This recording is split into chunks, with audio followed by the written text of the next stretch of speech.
Hello दोस्तों, मेरा नाम विनोद भट्ट और आप देख रहे हैं योर मेडिसिन एडवाइज़र। और आज हम आपको बताएंगे हेपेटाइटिस बी वैक्सीन जो होती है उसके बारे में। वो सबको लगानी चाहिए या नहीं लगानी चाहिए, और वो क्यों महत्वपूर्ण है हमारे जीवन में लगाने के लिए, और हर किसी को ये लगानी चाहिए, कितनी डोज लगानी चाहिए, इन सब बारे में बताएंगे। तो दोस्तों शुरू करते हैं हेपेटाइटिस बी वैक्सीन के बारे में। आज हम आपको ये बताएंगे कि हेपेटाइटिस बी का जो वैक्सीन लगाए या नहीं, क्योंकि कई लोग बहुत कंफ्यूज रहते हैं कि वैक्सीन लगानी चाहिए या नहीं लगानी चाहिए। तो लोग हेपेटाइटिस पॉजिटिव आने पर भी कंफ्यूज रहते हैं कि वैक्सीन लगाए या नहीं, परंतु जब पेशेंट हेपेटाइटिस पॉजिटिव आ गया है तो फिर वैक्सीन लगाने की कोई ज़रूरत ही नहीं होती है उसको, क्योंकि वैक्सीनेशन एक प्रिवेंटिंग प्रोसीजर है, ट्रीटमेंट नहीं होता है। जिसको हेपेटाइटिस बी पॉजिटिव आ जाता है, स्कैनिंग में ब्लड डोनेशन करने में आपको हेपेटाइटिस बी पॉजिटिव आ जाए, आपको क्रोनिक हेपेटाइटिस है, लीवर सिरोसिस है, तो आप मानकर चलिए कि अगर हेपेटाइटिस बी टेस्ट पॉजिटिव है तो अब वैक्सीनेशन का कोई काम नहीं है। और HbS-Ag स्क्रीनिंग जो टेस्ट है वो ये बताता है कि आपको वायरस का एक्सपोजर हो चुका है और वायरस अब आपके शरीर में आ चुका है। अगर वायरस शरीर में आ चुका है तो अब यहाँ पर प्रिवेंशन का कोई काम नहीं होता है, अब यहाँ पर ट्रीटमेंट का काम शुरू हो जाता है। मतलब कहने का मतलब ये है, अगर आपको हेपेटाइटिस बी पॉजिटिव आप पहले से हो तो उसके बाद वैक्सीन लगाने का कोई मतलब नहीं बनता। ये उससे पहले लगता है प्रिवेंशन के लिए जिससे कि आपको हेपेटाइटिस बी वायरस अगर जब हो तो आपको प्रिवेंशन में मतलब उसका पहले से ही एंटीबॉडी आपके शरीर में बनी हो, जिससे आपको उस वायरस से लड़ने की क्षमता मिले।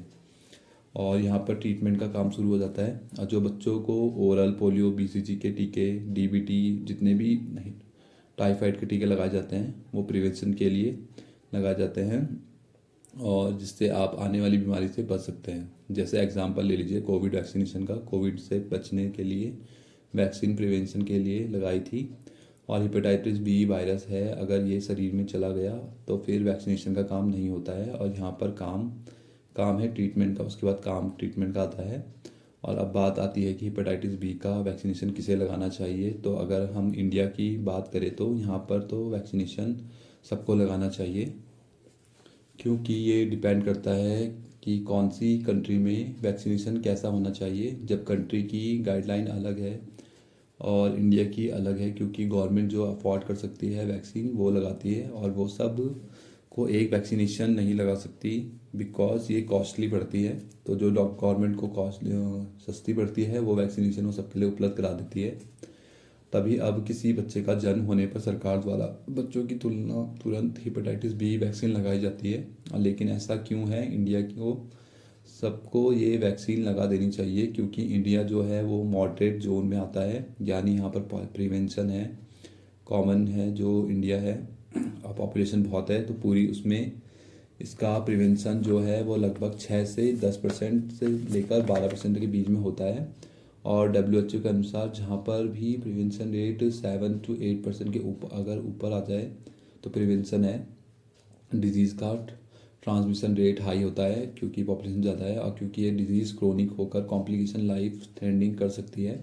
तो सिरेसिस और सारे जो कैंसर तक कराती है ये वायरस, इसलिए इसके टीके लगाने के फ़ायदे बहुत है। इसमें इसका ट्रांजैक्शन भी करेंगे रुकेगा और प्रिवेंशन भी होगा। अब सवाल ये उठता है कि वैक्सीनेशन किसे लगाना चाहिए। तो सबको लगाना चाहिए, क्योंकि इंडिया में इससे फैलने या होने का खतरा अधिक है। अब ये किस उम्र के लोगों को लगा सकते हैं, ये हम 1 दिन के बच्चे से लेकर 100 साल के बुजुर्ग तक लगा सकते हैं, क्योंकि इसके साइड इफ़ेक्ट ना के बराबर होते हैं और ये सस्ती मेडिसिन है। और मेनली हॉस्पिटल स्टाफ ज़्यादा पास होते हैं हेपेटाइटिस वायरस के, तो ये सब स्टाफ को लगाना चाहिए। अगर ये डोज एक साथ ज़्यादा लोग लगाते हैं तो ये 3 डोज में लगता है, 0, 1, 6, यानी कि आज, फिर 1 मंथ बाद, और फिर तीसरे डोज लगती है 6 मंथ बाद, यानी 3 डोज लगती है इसकी। ये इंट्रामस्कुलर डेल्टोइड मसल में भी लगा सकते हैं और कोई पेन नहीं होता है इसमें। अब बच्चों पर ये थाई में लगा सकते हैं। और एक मिथ जो लोगों पर होता है कि इंजेक्शन लगाने के बाद फीवर आएगा तो वैक्सीन तभी कारगर साबित होगी, ये गलत मिथ है। बट वैक्सीन 0, 1, 6 के डेट पर लगाना होता है। आज ये पता लगा सकते हैं कि एक टेस्ट करके भी वैक्सीन ने काम किया है या नहीं। उसके लिए एक टेस्ट होता है 6 मंथ के बाद, टाइटर देखते हैं, anti-HbS टाइटर, जिसे हम पता लगा सकते हैं कि इसमें कोल्ड चेन मेंटेन करके वैक्सीन लगाई जाती है, जिसमें HbA1c टाइटर 10 से ऊपर होगा तो मीन्स एंटीबायोटिक बन चुकी है आपकी बॉडी में। और वेट टेस्ट भी जो होता है ना, वो 6 महीने के बाद होता है दोस्तों। अगर आपको वीडियो अच्छी लगी हो और ऐसी और वीडियो देखने के लिए चैनल को सब्सक्राइब कर लीजिए। आई होप ये वीडियो आपको पसंद आई होगी। थैंक यू दोस्तों।